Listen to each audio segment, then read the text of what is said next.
स्वागत है आपका हमारे YouTube चैनल RNR फोन में, जिसमें आप लगातार मैथमेटिक्स के कई सारे टॉपिक को पढ़ चुके हैं। हम अभी पढ़ा रहे हैं मैट्रिक्स में हम आपको 14-15 वीडियो हम डाल चुके हैं, 16 वीडियो डाल चुके हैं, ये 17वां वीडियो हम डाल रहे हैं। हम यहाँ पढ़ने वाले हैं कि types of matrix on the basis of elementary transformation. Elementary transformation आपको पिछले वीडियो में हमने आपको बताया भी था कि क्या होता है। किसी मैट्रिक्स के रो और कॉलम के साथ दो रो को आपस में अदला बदली कर देते हैं, ये एलिमेंट्री ट्रांसफॉर्मेशन कहला सकता है। दो कॉलम को अदला बदली करते हैं, वो एलिमेंट्री ट्रांसफॉर्मेशन कहलाता है। किसी रो में कोई कांस्टेंट से गुना कर देते हैं, किसी कॉलम में किसी कांस्टेंट से गुना कर देते हैं, ये सब एलिमेंट्री ट्रांसफॉर्मेशन कहलाता है। एक रो को दूसरे रो में जोड़ देते हैं, घटा देते हैं, कॉलम को जोड़ देते हैं, घटा देते हैं, ये सब एलिमेंट्री ट्रांसफॉर्मेशन कहलाता है। कुल मिलाकर 6 एलिमेंट्री ट्रांसफॉर्मेशन हम आपको पिछले क्लास में पढ़ाए थे। उसी एलिमेंट्री ट्रांसफॉर्मेशन के आधार पर हम पढ़ने वाले हैं मैट्रिक्स के प्रकार, है ना। इसको हम लोग बोला करते हैं प्रारंभिक रूपांतरण, और इसी के लिए हम लोग अवयव का ही कुछ प्रकार पढ़ने वाले हैं। आइए शुरू करते हैं इस क्लास को। अगर अभी तक आपने हमारा चैनल सब्सक्राइब नहीं किया है तो चैनल को जरूर सब्सक्राइब कर ले, बेल आइकन दबा दें और शेयर भी करते रहें उन बच्चों के लिए जो बच्चे नहीं पढ़ रहे हैं या फिर कोई और वीडियो डाल रहे हैं, उनको अच्छा नहीं लग रहा है तो इस वीडियो को देख करके देखें, कि पढ़ करके देखो, अगर सही लगे तो आगे का हम वीडियो आपके पास भेजेंगे। चलिए आगे बढ़ते हैं।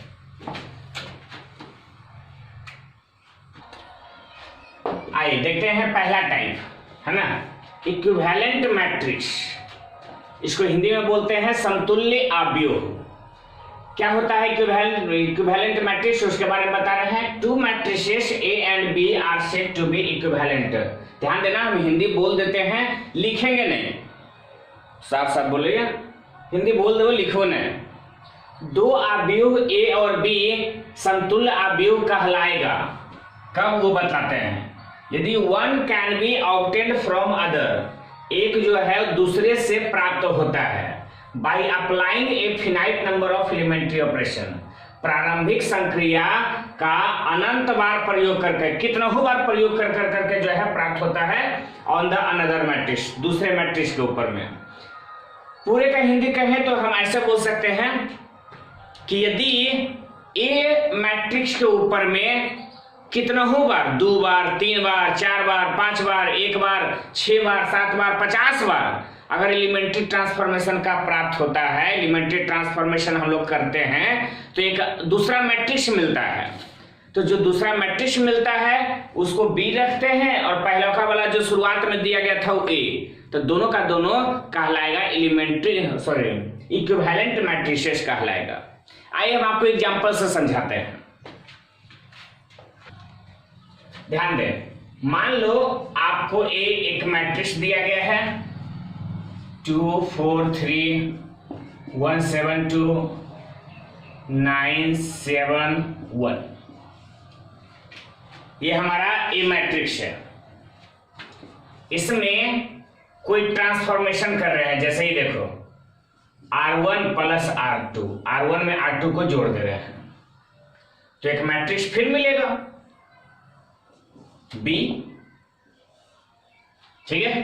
R1 में R2 को जोड़ दे रहे हैं, ध्यान देना, R1 में संक्रिया हो रहा है और R1 में R2 को जोड़ा जा रहा था। 2 + 1 3, 4 + 7 11 और 3 + 2 5। R1 में प्रक्रिया हो रहा था तो R1 नहीं बदलेगा, R2 में कुछ नहीं होगा।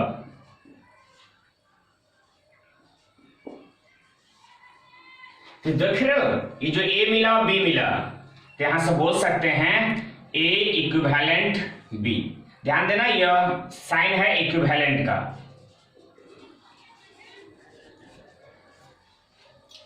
A मैट्रिक्स B मैट्रिक्स के इक्विवेलेंट है, समतुल्य है। अच्छा, इसमें और ऑपरेशन कर दो, B के साथ कोई और ऑपरेशन कर दो, तो कॉलम 1 में 3 गुना कर देते हैं, 3 कॉलम 1 में 3 से गुना कर देते हैं तो एक अनदर मैट्रिक्स मिलता है C।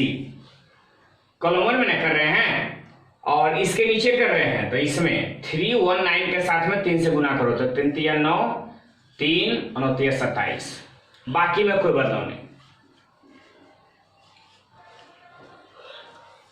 तो जानते हो जो बी मैट्रिक्स है या यही मैट्रिक्स समझ लो, ए जो है वो बी के समतुल्य है और बी जो है वो सी के समतुल्य है। यानी ए बी सी तीनों मैट्रिक्स एक दूसरे का समतुल्य मैट्रिक्स कहलाएगा, इक्विवेलेंट मैट्रिक्स कहलाएगा। क्या ए सी का इक्विवेलेंट कहलाएगा? जरूर कहलाएगा। सी ए का कहलाएगा, बी सी का कहलाएगा, सी बी का कहलाएगा। हम आपको पहले भी समझाए थे कि किसी मैट्रिक्स में एलिमेंट्री ट्रांसफॉर्मेशन करने से उस मैट्रिक्स में बदलाव नहीं होता है। तो आप R1 में R2 को जोड़ दिए तो ई वाला मैट्रिक्स सेम रह जाता है, समतुल्य, दोनों का दोनों एक ही समान रह जाता है। तो इसलिए हम ए और बी को इक्विवेलेंट कहेंगे। और भी अगर ए के बाद में हम एक आधा ऑपरेशन और करें कि कॉलम 1 में कॉलम 2 को घटा देते हैं तो फिर वो डी मैट्रिक्स मिलेगा। तो डी मैट्रिक्स भी ए का यहां पर कहेंगे इक्विवेलेंट होगा, या बी का इक्विवेलेंट होगा, सी का इक्विवेलेंट होगा। ठीक है, इस तरह से आप समझ चुके हैं कि इक्विवेलेंट मैट्रिक्स क्या होता है। आइए अगला बतलाते हैं। आइए दूसरा नंबर देखते हैं, एलिमेंट्री मैट्रिक्स, प्रारंभिक आव्यूह क्या होता है। अच्छा, लिख पहले इसीलिए देते हैं ताकि लिखने वाला जो समय है वो बचे और वीडियो थोड़ा छोटा हो, ज्यादा लंबा न बने। ठीक है, a matrix is obtained from unit matrix, एक मैट्रिक्स जो कि प्राप्त होता है किससे? तो यूनिट मैट्रिक्स से। कैसे? तो by a single elementary transformation. Unit matrix में अगर एक बार एलिमेंट्री ट्रांसफॉर्मेशन का प्रयोग करिए, कैसनो एलिमेंट्री ट्रांसफॉर्मेशन का प्रयोग करिए, अब प्रयोग करने के बाद जो दूसरा मैट्रिक्स मिलेगा वही मैट्रिक्स एलिमेंट्री मैट्रिक्स कहलाएगा। याद रखना है, हिंदी हम आपको बता देते हैं। एक आव्यूह जो कि एक प्रारंभिक संक्रिया या रूपांतरण के द्वारा प्राप्त होता है, ठीक है, तो वह कहलाता है प्रारंभिक आव्यूह कहलाता है। ठीक है, हिंदी थोड़ा थोड़ा है, आप समझ लेना, हम इसको समझा देते हैं, ढंग से समझा देते हैं। ठीक है, चलिए हम इसको बतलाते हैं एग्जाम्पल लेकर कर। आइए एग्जाम्पल देख लेते हैं। मान लो इस तरह से आई यानी यूनिट मैट्रिक्स है, 1 0 0 3 गुना 3 ऑर्डर का है, और हम आपको बस सिर्फ इतना कर रहे हैं कि R1 इंटरचेंज विथ R2, एक ही एलिमेंट्री ट्रांसफॉर्मेशन हम कर रहे हैं, R1 R2 को ट्रांसफॉर्म कर रहे हैं, एक दूसरे से इंटरचेंज कर रहे हैं, तो एक नया मैट्रिक्स मिलेगा। मान लो ये मैट्रिक्स मिल रहा है, हालांकि दोनों इक्विवेलेंट होता है। तो 1 0 0 जो पहला रो में है दूसरा रो में, दूसरा का रो वाला पहला रो में, तो 0 1 0 और 1 0 0, बाकी 0 0 1। तो ये जो ए मैट्रिक्स मिला, इसी मैट्रिक्स को हम कहेंगे एलिमेंट्री मैट्रिक्स। एलिमेंट्री मैट्रिक्स, आप चीजों को ध्यान में रखिएगा। हमने सिर्फ यूनिट मैट्रिक्स में एक बार एलिमेंट्री ट्रांसफॉर्मेशन किया है, प्रारंभिक संक्रिया बोल सकते हैं, प्रारंभिक रूपांतरण बोल सकते हैं, ज्यादा आसान लगेगा, आपको इंग्लिश बोलना ही आसान लगेगा। एलिमेंट्री ट्रांसफॉर्मेशन, बस एक बार एलिमेंट्री ट्रांसफॉर्मेशन किए हैं, उसके बाद जो मैट्रिक्स मिला उस मैट्रिक्स को हमने कह दिया एलिमेंट्री मैट्रिक्स। हम मान लो एक और मैट्रिक्स लेते हैं 2 गुना 2 ऑर्डर का, 1 0 0 1, हम इसमें कह दें R1 माइनस R2, तब एक मैट्रिक्स मिलेगा। R1 में R2 को घटा रहे हैं, तो एक में 0 घटाओ तो 0 1 बचेगा, एक ही बचेगा, और 0 में 1 घटाओ तो -1, बाकी 10 के 10। तो जो ये मैट्रिक्स है यही कहा जाता है एलिमेंट्री मैट्रिक्स।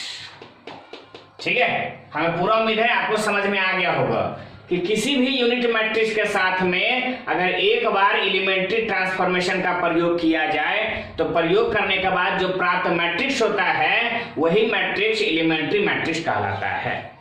ठीक है, चलिए आपको बतलाते हैं अब किसी मैट्रिक्स का इनवर्स कैसे निकालते हैं। किसी मैट्रिक्स का इनवर्स कैसे निकालेंगे उसके बारे में बताएंगे अगले वीडियो क्लास में।